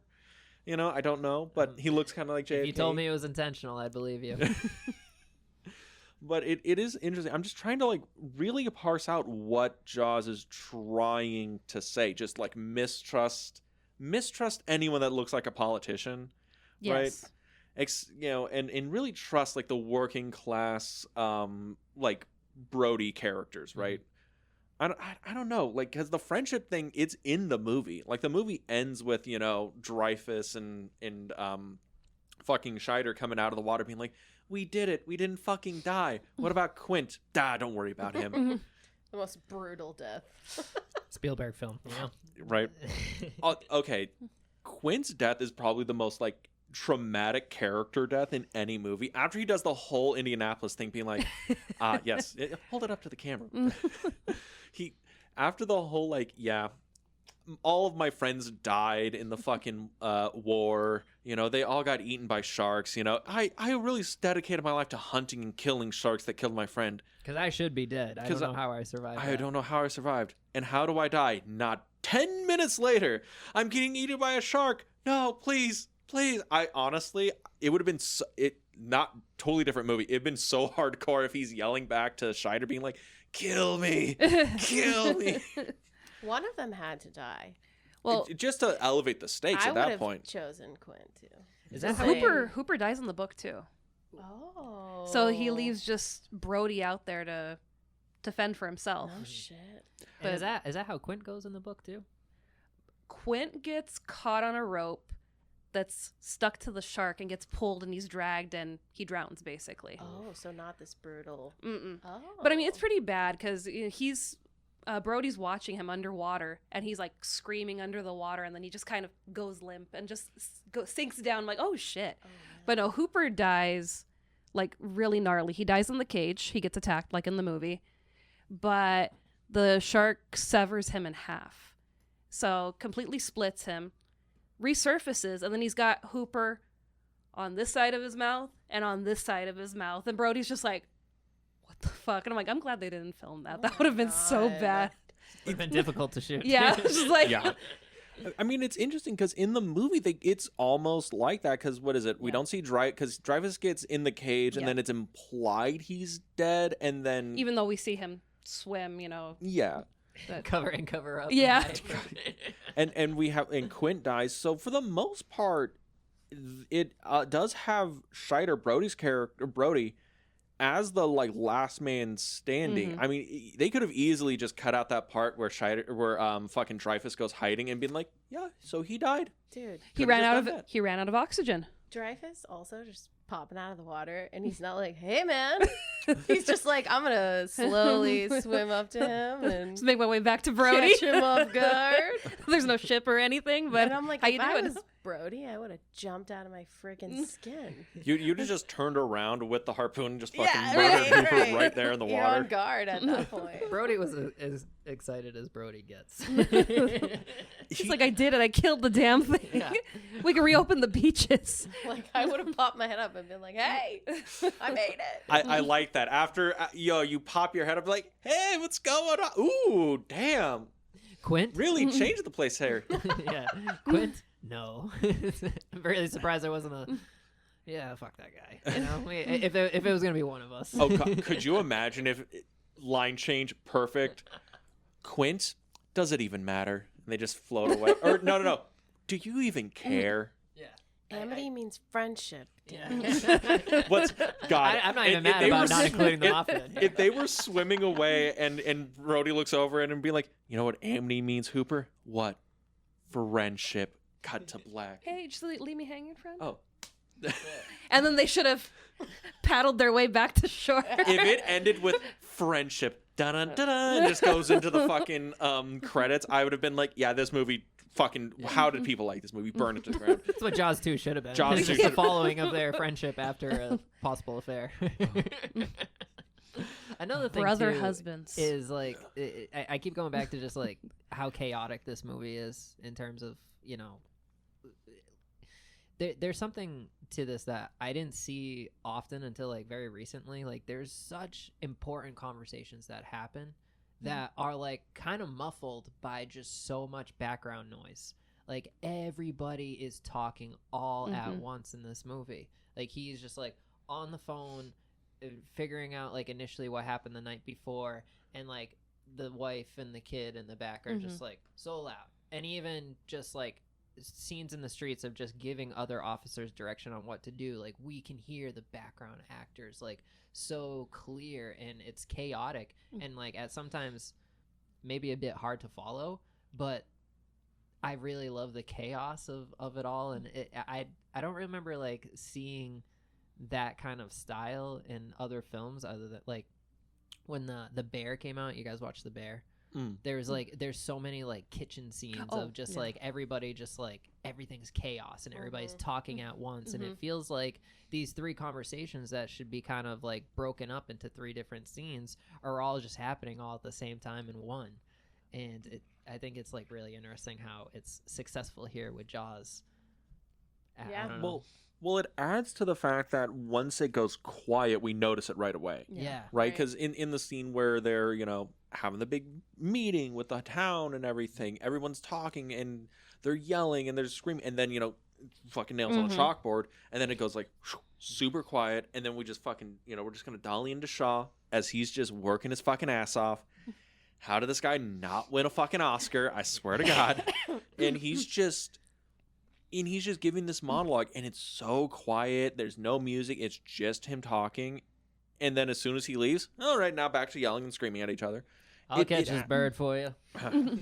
I'll get you the tail, the head, the whole damn fish. Does the whole night. I mean, Spielberg didn't even get nominated. Oh, yeah. Well, the Oscars for this is kind of wild because it was nominated for 5. It's like Best Picture and Score. And yeah. Well, it won for editing, score, and sound. And the other 2 was nominated for like, it was Best Picture, and then I think it might have been Shaw for Best Supporting. But this lost because this is one of the most stacked years in because it's Oscars the 70s. histories. Yeah. Shit. Yeah. So what do you think beat God. Jaws at the Oscars? I'm curious. Jack. Come on. Oscars It's is all 76. you, my guy. So this would have been 76. Yeah, it comes out in 75, so it's 76. So it's movies released in 75. Jack. Come on, Jack. You got this. He's so good at this too. It's because he's on the spot. I know, right? But All right, John, well- John Williams, Yeah, John Williams. I mean, that's the award that. which should've- he was should've also won here. conducting the orchestra that year. So when he won, he had to stop, go up, Yeah. and then go back to conducting.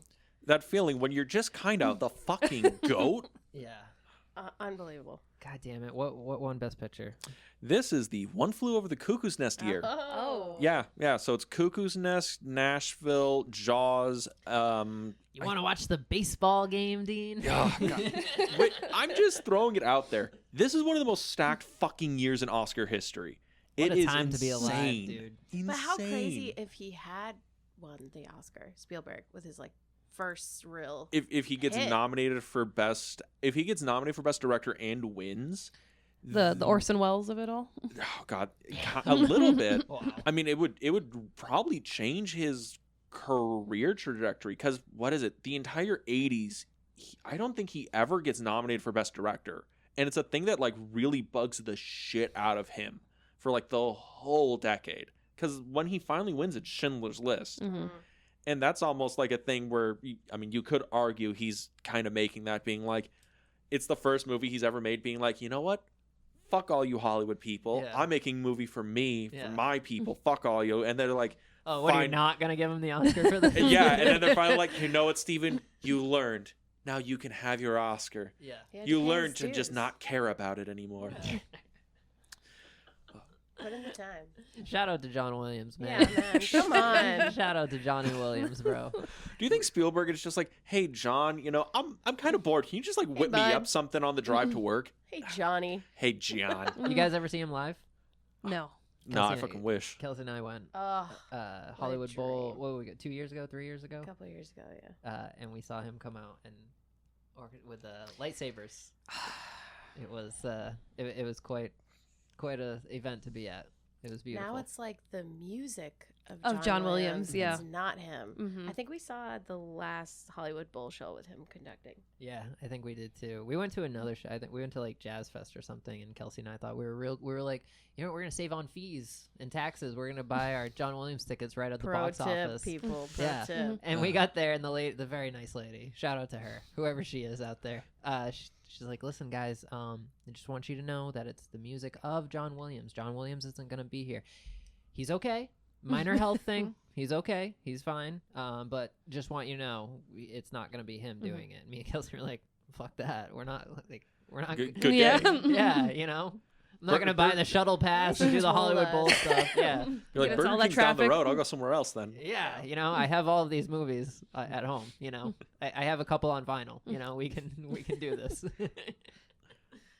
We'll just have our own John Williams tonight. Yeah, Sounds good. I think we have Empire Strikes Back on vinyl. Yeah. Wow, just showing off there, just gloating. I don't have Jaws on vinyl. We need that. Not yet. Ba-da. Yeah. Ba-na, I know a store. ba-na. They made 3 sharks for this movie. And not a one of them fucking worked. 3 sharks. Crazy. It's as if the universe was just like, you shouldn't make this movie. It's And too the- good. The first test, they just sank. So I love that. They're like, we put Yeah. it in the water. Yeah, just there it goes. That Rumor has it, still there. They called it the special defects department. Everybody hated each other on the set. Hey, 7 months on an island together. That's it. that reminds me of you guys ever seen Waterworld?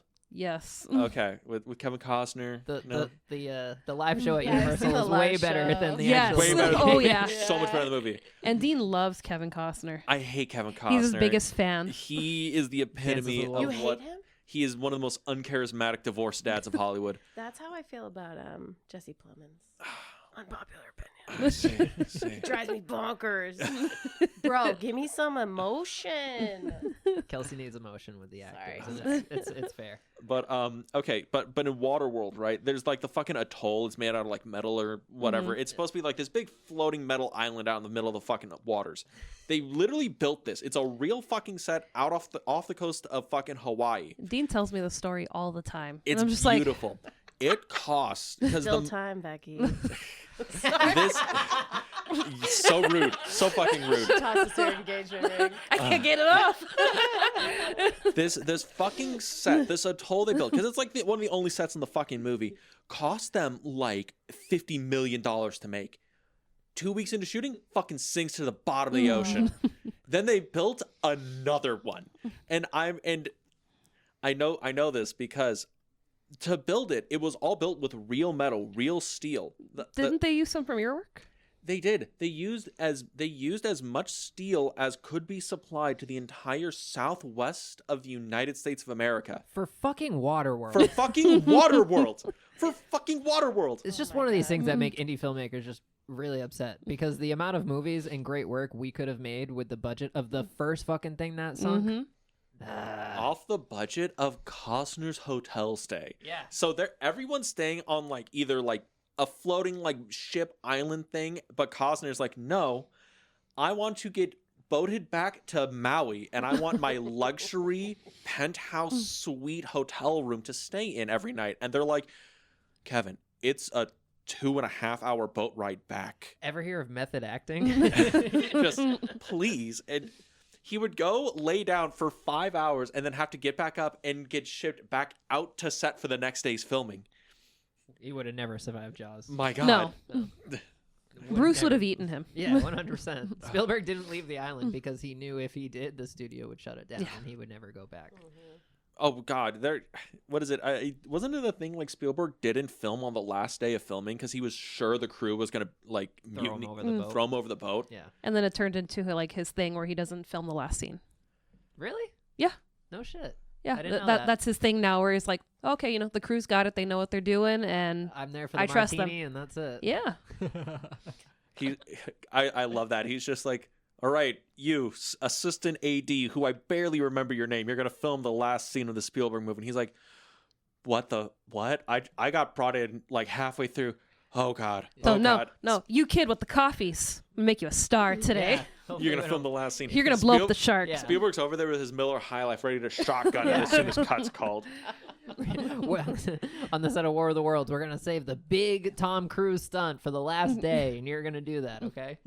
War of the Worlds is bomb. We didn't talk about War of the Worlds. That is a good movie. So good. Yeah, great. The studio tour. I love walking through that during horror Oh nights. my God, it's the best. They had It's fucking surreal too. yeah, Yeah. it looks really real. But You guys need to go to horror nights. I love horror nights. The first time I went, Kelsey's was like, the nah. they had Scary. they had the purge people like Yeah. hanging It is from awesome. the airplane like Yeah. seats, and they were like stunt people. Mhm. Yeah, horror nights is my jam. Yeah, the last time we went, I stopped to take a picture when we were walking through War of the Worlds, and he kept walking. He kept going, and some girl in her purge costume, she just went right beside him, and he was about to grab her hand because he thought it was me, and he goes, "What the fuck?" and he jumped in the air, and I was That's like, awesome. like they scare everybody here. I'm like, it's perfect. Yeah. Yeah, she just walked up next to me. I kind of was like, yeah, you know. Yeah, he was it's really talking cool. about. He It's was really like, fun. he's And like, she's yeah, just- you know, it and cost. she's They had just to sitting take this there, yeah. apart. Yeah, and I was about to just like reach over to grab some boo, and then I was like, oh, whoa, holy shit, sorry, ma'am. All right, cool. Yeah. But do we have anything else to say about Jaws before we close out? Anybody? I'm taking all takers, all scenes. I gotta read the book, man. 50th I gotta- anniversary. 50th anniversary. 50th anniversary. 50 years. We're still talking about this movie. That's pretty amazing. That's a success. That's art, baby. You won. We're still talking about your movie Yeah. years and years after. People get excited to go to the parks and to see, like ours at Hollywood with the tram. Japan, that's lucky that has the ride. Mhm. I'm so sad that I Oh, didn't get to go on the wow. ride. I didn't know that.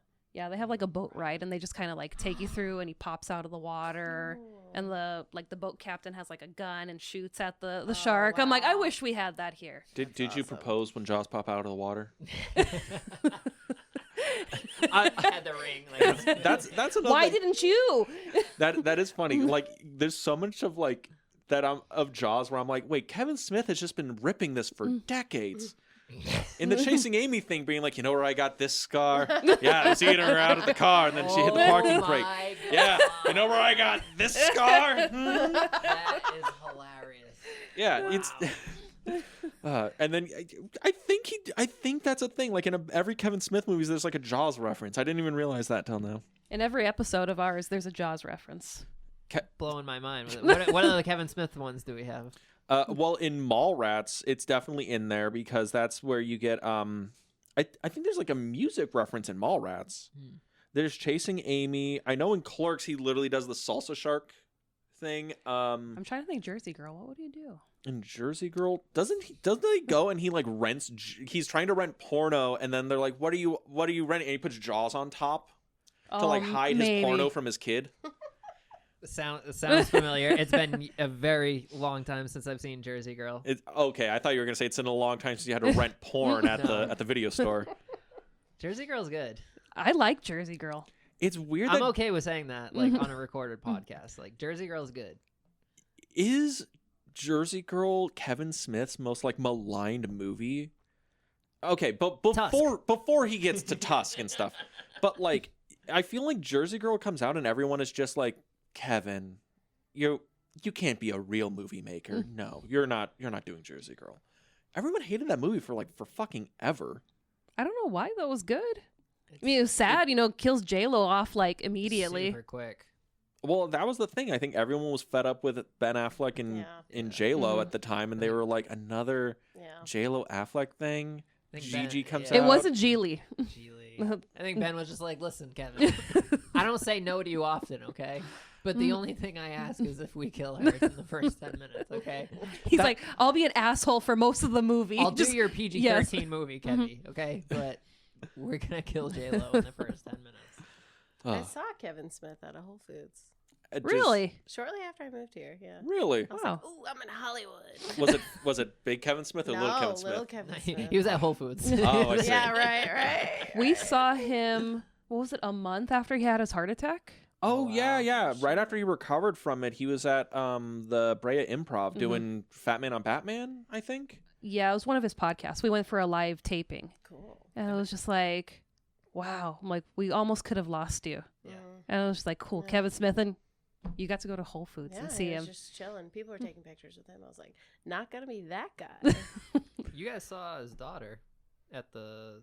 Oh, yeah. At The Shining, yeah. Yeah, the Hollywood Forever Cemetery. Yeah. That's cool. You guys Good left times. before that. I was like, oh, wait, I know that person. Yeah. Oh, cool. Harley Quinn Smith. Yeah. Yeah. Did you know Kevin Smith's a fucking nerd? Yeah. Yeah, we were in line waiting for the photo op, and I'm like, why does she look familiar? And we're staring, and she walked by us, like, holy shit, that's Harley Quinn. Yeah.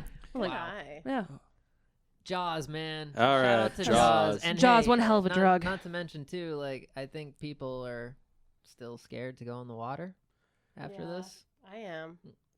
My dad used to have a youth program, and he would run it like year round, like school semester, and then for the summer it would be kind of like summer day camp. Mhm. So one year, we would always do like a beach trip, like towards the end of it.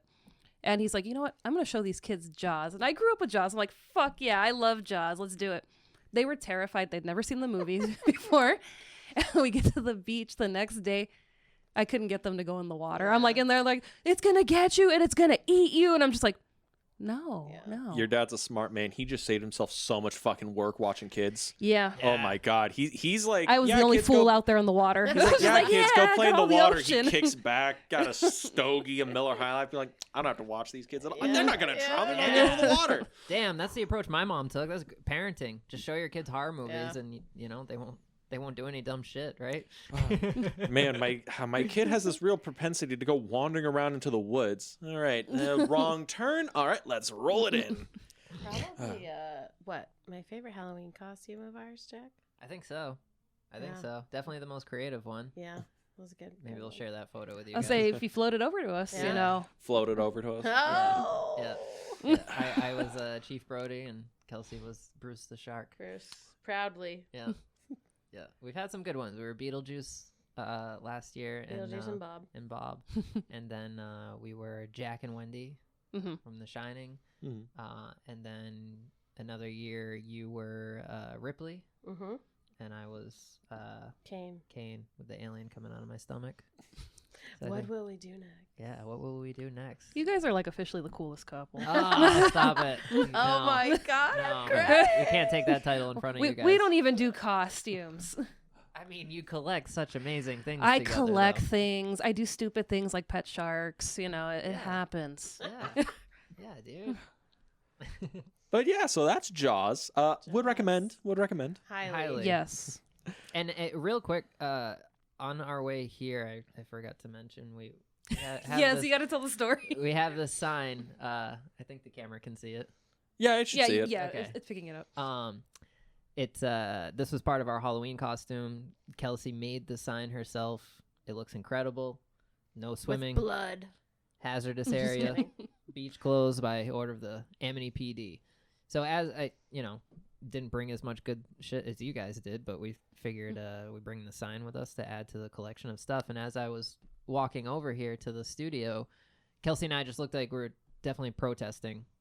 And the barbershop next door was like, hey, man, what's your sign say? And I walked in and I was just like, oh, no swimming. The beach is closed. And he's like, oh, all right. Amity? Where is that? I was like, oh, it's from a movie called Jaws. He's like, oh, I've never heard of it. What? I was like, yeah, it's about a shark. You should check it out. So I don't know what's going on in this town of Whittier, but I would have hit the guy with the sign. What do you mean you haven't heard of Jaws? I had a podcast to record, Becky. I don't know. There's no one to say what happens after I walk out of the studio, but we'll find him. Yeah. But next week we will be continuing on the Summer of the Shark. Dude, good luck with that, guys. Godspeed. We're gonna need all the luck we can get. I will certainly listen in. I can't wait. We'll be talking about Jaws 2, and we will be figuring out if we have a guest on that episode or not. We're pretty sure we will. We have a floater. We have a floater. Yes, yes. Okay. But if you wanted to listen to that, where can they go? If you want to listen to us on a different platform than you currently are, you can find us on Apple Podcasts, Spotify, Google Podcasts, and YouTube. Yes, you can go to We're here. Hello, you can go to our YouTube channel, The Film Vault. That's The Film Vault on YouTube, where now we will be doing video episodes of this podcast, so you can see our lovely faces when we record, and you can like, comment, and subscribe there, and eventually Dean will upload the 2 months he forgot to upload because he was very lazy. Nah, you're busy, Dean. So you got busy. a lot going on, So busy. Fucking my naps and Oblivion Remastered has ruined my time. I mean, I'm doing like 2 projects with you, and I know you have other things going on outside of that. Yeah, don't worry about it. You know. But if you wanted to follow our social media, you can go to The Film Club Podcast on Instagram, where we post upcoming episodes, guests that are going to be on, random adventures we go on. And would you guys like to plug anything before we head out? Oh, follow me on Letterboxd. Yeah. Yes. DJ K Bros. Follow me on Letterboxd too. I'm just Jack Neville on there. Yeah, thank you guys for having us on. Thank you so much. I'm excited for this year. So We got a lot of films we're working on, a lot of projects. Kelsey's producing a film this year that that I wrote and will be directing and working with you beautiful people and the Ragdoll team. Whoa. And I know we got some other stuff in the works too, so be on the lookout for that. Awesome. And if you wanted to see any of the stuff the Ragdoll team or the Felix on Mars team has Felix done. on Mars. Mm-hmm. Felix on Mars. Yeah, you can check that out on Felix on Mars on YouTube and Felix on Mars Collective on Instagram. But with that, show me the way to go home. Show me the way to go home. Everybody, I'm tired and I want to go to bed. Had a little drink about an hour ago, and it's gone right to my head. Bum, bum, bum. All right. You guys are the shit. Have a good week, everybody.